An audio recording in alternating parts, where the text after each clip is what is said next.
UP छोड़ दिल्ली चले बाबा, अब केंद्र से भरेंगे हुंकार, सीधे 2029 के लिए होंगे तैयार। 2027 में यूपी का रण कोई और संभालेगा।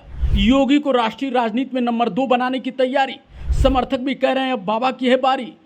क्या है आरएसएस की रणनीति, कैसे 2029 के लिए योगी को किया जाएगा तैयार, अमित शाह की क्या होगी भूमिका, सब बताएंगे इस वीडियो में, बने रहिए अंत तक। दोस्तों, आप देख रहे हैं लाइव यूपी न्यूज 24। मैं हूं आपके साथ लक्ष्मी शंकर मिश्र। इन दिनों राजनीतिक गलियारों में एक बड़ी चर्चा तेजी से चल रही है। राजनीतिक विश्लेषकों का दावा है कि 2029 के लोकसभा चुनाव से पहले मोदी सरकार में आखिरी बार कैबिनेट विस्तार हो सकता है। इसी के साथ एक और बड़ी अटकल सामने आ रही है कि उत्तर प्रदेश के मुख्यमंत्री योगी आदित्यनाथ को दिल्ली बुलाकर केंद्र की राजनीति में बड़ी जिम्मेदारी दी जा सकती है। कुछ विश्लेषकों का तो यहां तक कहना है कि अगर ऐसा हुआ तो योगी आदित्यनाथ को सीधे गृह मंत्रालय की जिम्मेदारी सौंपी जा सकती है। यानी जिस मंत्रालय को अभी तक अमित शाह संभाल रहे हैं उसकी कमान योगी के हाथों में दी जा सकती है। मतलब साफ है कि उन्हें सीधे नंबर 2 बनाया जा सकता है। हालांकि इस दावे की कोई आधिकारिक पुष्टि नहीं हुई है और न ही भाजपा या सरकार की ओर से कोई इस तरह का संकेत मिला है। राजनीतिक जानकारों का मानना है कि अगर भाजपा 2029 की तैयारी अभी से कर रही है तो योगी आदित्यनाथ को राष्ट्रीय स्तर पर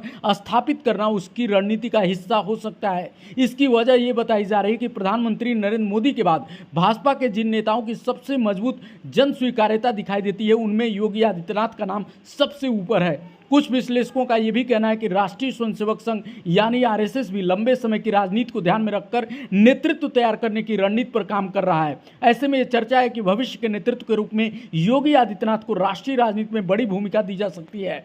हालांकि यह केवल राजनीतिक विश्लेषण है और अटकलें हैं। आरएसएस की ओर से भी अभी इस तरह की कोई योजना की पुष्टि नहीं की गई है। अब सबसे बड़ा सवाल ये उठता है कि अगर योगी दिल्ली जाते हैं तो उत्तर प्रदेश का क्या होगा। इसी पर कई तरह की चर्चाएं भी चल रही हैं। कहा जा रहा है कि 2027 के विधानसभा चुनाव में भाजपा किसी दूसरे चेहरे को मुख्यमंत्री पद का उम्मीदवार बना सकती है, जबकि योगी राष्ट्रीय राजनीति में अपनी भूमिका निभाएंगे। लेकिन फिलहाल ये सिर्फ राजनीतिक कयास हैं। पार्टी की ओर से ऐसा कोई फैसला सामने नहीं आया है। अब बात करते हैं अमित शाह की। राजनीतिक विश्लेषकों के एक वर्ग का मानना है कि अगर योगी को गृह मंत्रालय की जिम्मेदारी दी जाती है तो अमित शाह को सरकार में और बड़ा राजनीतिक दर्जा दिया जाना है। कुछ लोग ये भी अटकल लगा रहे हैं कि उन्हें उप प्रधानमंत्री यानी डिप्टी पीएम बनाया जा सकता है, लेकिन इस दावे के समर्थन में कोई आधिकारिक जानकारी उपलब्ध नहीं है। ये केवल राजनीतिक चर्चाओं का हिस्सा है। दरअसल भारतीय राजनीति में बड़े चुनाव से पहले नेतृत्व को लेकर इस तरह की अटकलें लगती रहती हैं। 2029 अभी दूर है और उससे पहले कई राज्यों के चुनाव होने हैं। ऐसे में भाजपा का वास्तविक फैसला क्या होगा ये आने वाला समय ही बताएगा। फिलहाल इतना जरूर है कि योगी आदित्यनाथ को लेकर राष्ट्रीय राजनीति में बढ़ती चर्चाओं ने सियासी माहौल को गर्मा दिया है।